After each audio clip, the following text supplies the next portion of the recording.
Assalamualaikum warahmatullahi wabarakatuh. Kali ini saya akan menjelaskan tentang pengertian dari kurikulum PAI. Kurikulum berasal dari bahasa Yunani yaitu kurir yang berarti pelari atau kurare yang memiliki arti tempat untuk berpacu. Dari segi bahasa, istilah kurikulum berasal dari dunia olahraga pada zaman Romawi kuno di Yunani, yaitu mengandung pengertian suatu jarak yang harus ditempuh oleh pelari.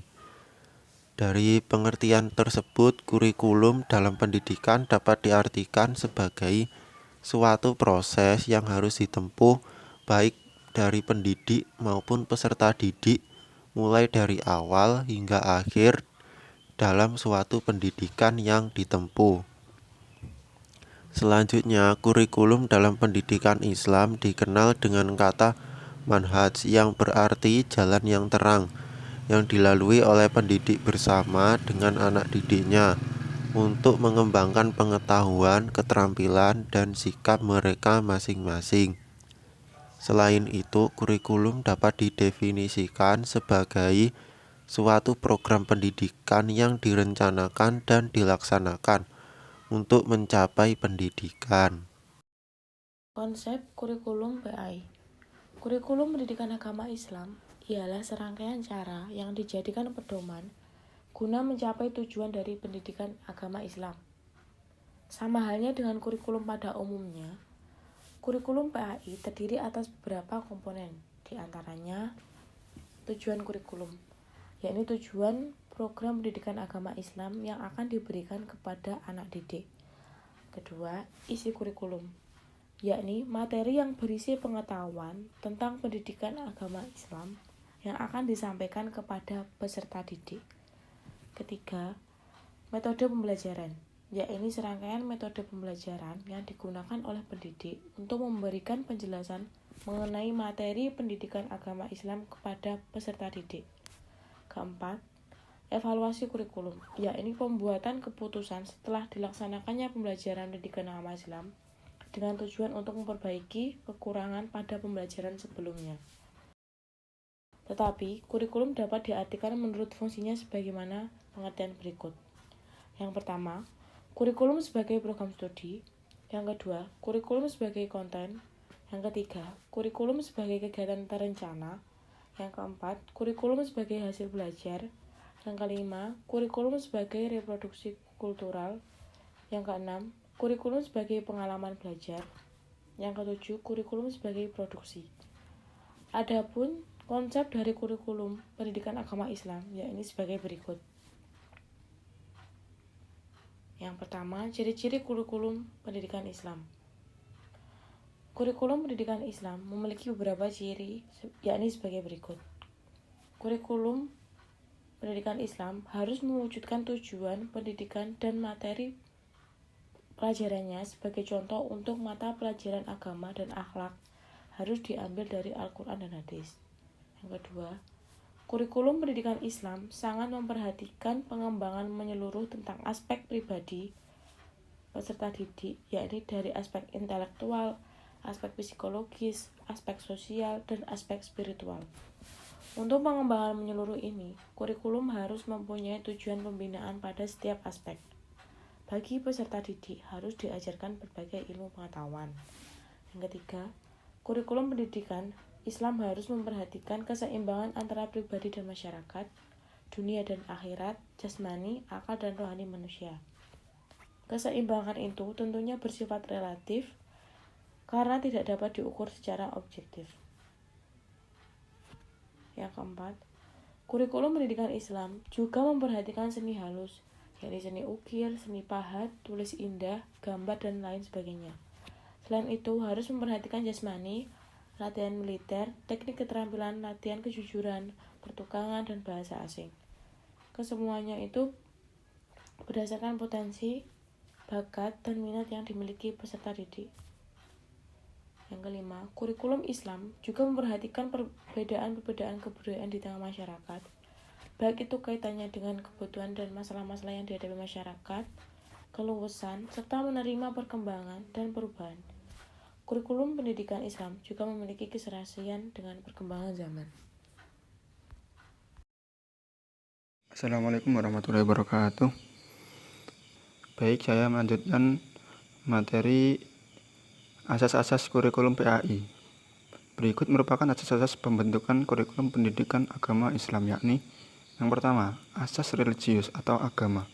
Kurikulum pendidikan Islam yang diterapkan berdasarkan nilai-nilai ilahiyah, sehingga dengan adanya dasar ini, kurikulum diharapkan dapat menolong peserta didik untuk membina iman yang kuat, teguh terhadap ajaran agama, berakhlak mulia, dan melengkapinya dengan ilmu yang bermanfaat di dunia dan di akhirat.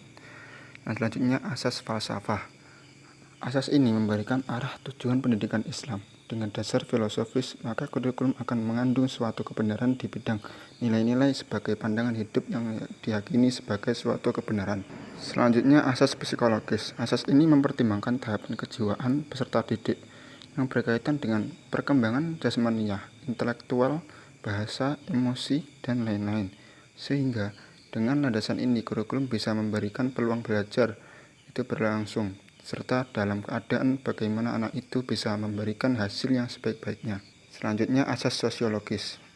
Kurikulum diharapkan turut serta dalam proses kemasyarakatan terhadap peserta didik, penyesuaian mereka dengan lingkungannya, pengetahuan dan kemahiran yang akan menambah produktivitas dan keikutsertaan mereka dalam membina umat dan bangsanya. Yang terakhir, asas organisatoris.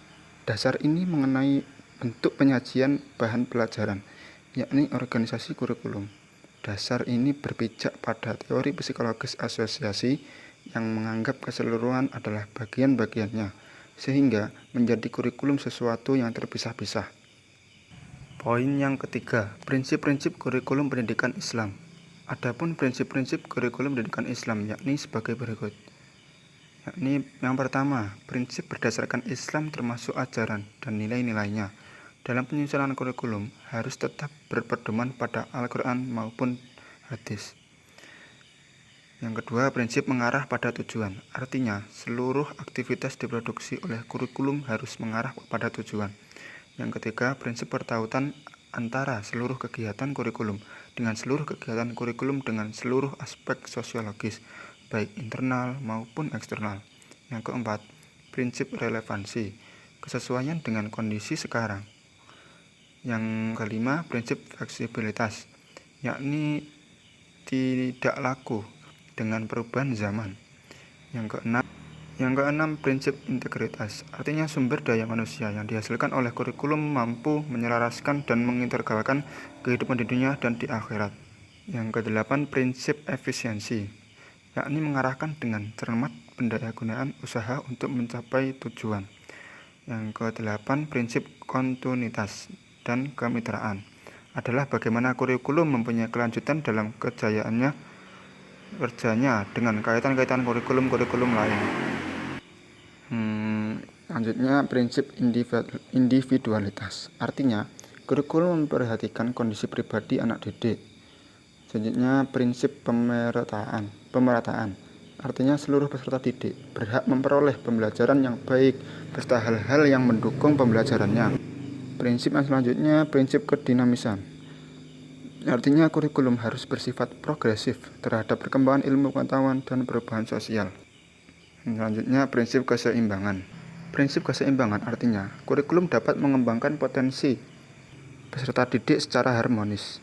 Prinsip efektivitas adalah prinsip yang mengandung agar kurikulum dapat menunjang aktivitas pendidik dalam mengajar dan peserta didik dalam belajar. Baik, dari saya kurang lebihnya mohon maaf yang sebanyak-banyaknya.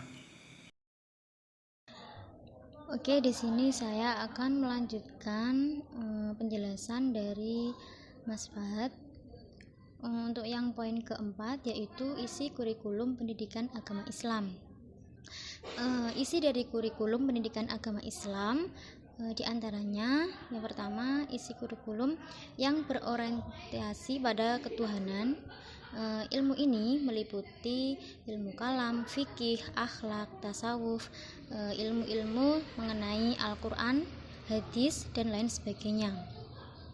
Yang kedua, isi kurikulum yang berorientasi pada kemanusiaan. Ilmu ini berkaitan dengan perilaku manusia, baik sebagai makhluk individu maupun sosial, berbudaya, dan berakal. Ilmu ini meliputi ilmu sejarah, ilmu bahasa, filsafat, politik, psikolog, dan lain sebagainya.